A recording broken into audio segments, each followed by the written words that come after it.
What do you think about crypto? I mean, I've heard you speak on crypto. You hate it. I don't know if that's changed at all. I mean, I believe the Trump administration just put some into the, what is it, the reserve, Bitcoin, Cardano, Ethereum, and is it XRP? Yep. And I'm just curious. That the space just seems to be getting bigger and bigger and evolving, and more people are taking it seriously. I was just curious. I think it's going to continue to get bigger, and I think it's going to continue to get better, and it's going to continue to stabilize.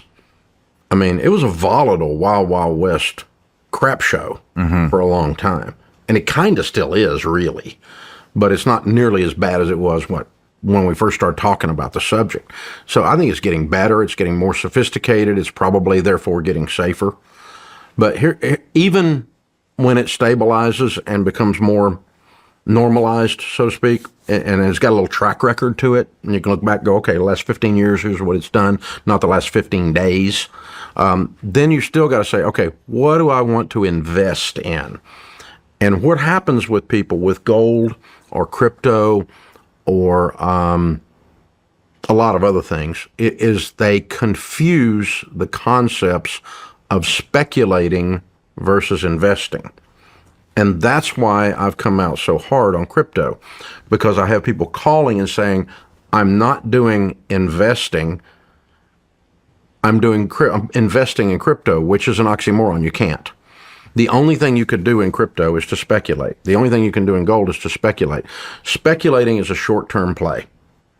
Because if you look at a long-term play on something that doesn't have a track record, crypto, you can't look at a long-term play. You're really, gambling is here. Speculating is I'm putting some money in, playing with this. I think I might make some money. But I'm really not thinking 40 years. I'm not thinking 25 years. I'm not thinking I want to retire from this. But this is speculating. Even if you're a home builder and you build a home that doesn't have a buyer, they call it a spec home. They're speculating. It's a short-term play. They didn't build a rental property they're going to keep for 25 years. They built a piece of inventory that they want to turn right now into money. So speculating is short-term. Investing is over here is long-term. They're not the same thing. If you want to speculate, which would not be you're not betting the farm. You're not betting your quality of life. You're not betting your wealth-building portfolio on it.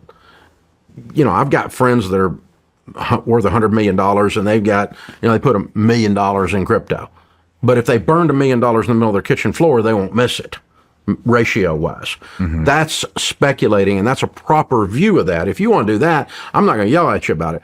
But the reason I've come down so hard on it in the public eye is because I got people not putting money in their 401k and good mutual funds. They're not buying a house. Instead, they're putting 100% of everything they have in the middle of the roulette wheel.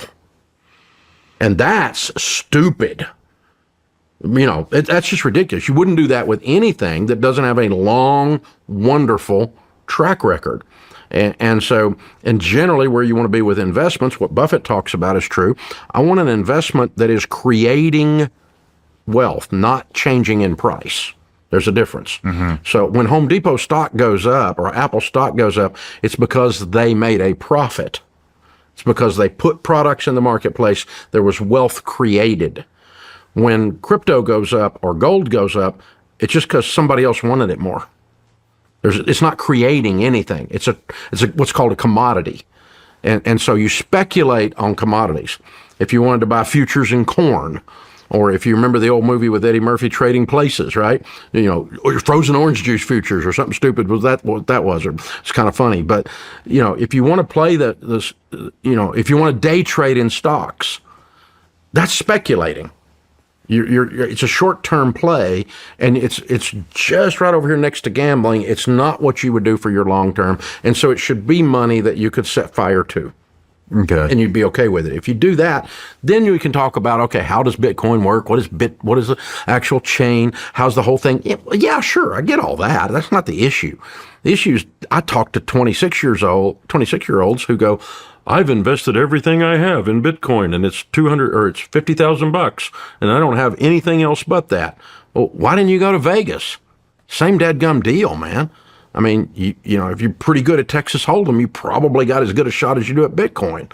So, you know, it's going to be okay. But I mean, if you chart Bitcoin and you don't see risk, you're dumb, because it's all over the freaking world. And that tells you it's a highly volatile, short-term play, and you're trying to ride this thing out. It's got a cool factor to it because it's technology, and it's a fad, and everybody wants to be in on it and all that kind of stuff. And the funny thing is, in my world, I get so much hate because these guys, it's like a cult. It's like if you don't believe in it, you're going to hell. You know what I'm saying? They're like, Ramsey's completely invalidated everything he's ever said because he doesn't believe in this, and I'm so emotionally and psychologically sold out on this one particular thing. And it's like George Camel, one of our guys, says it's like Mary Kay for young men. But, you know, I don't care if you want to do it, but just be able to burn the amount of money you put in there in the middle of your kitchen table and not miss it. Makes sense.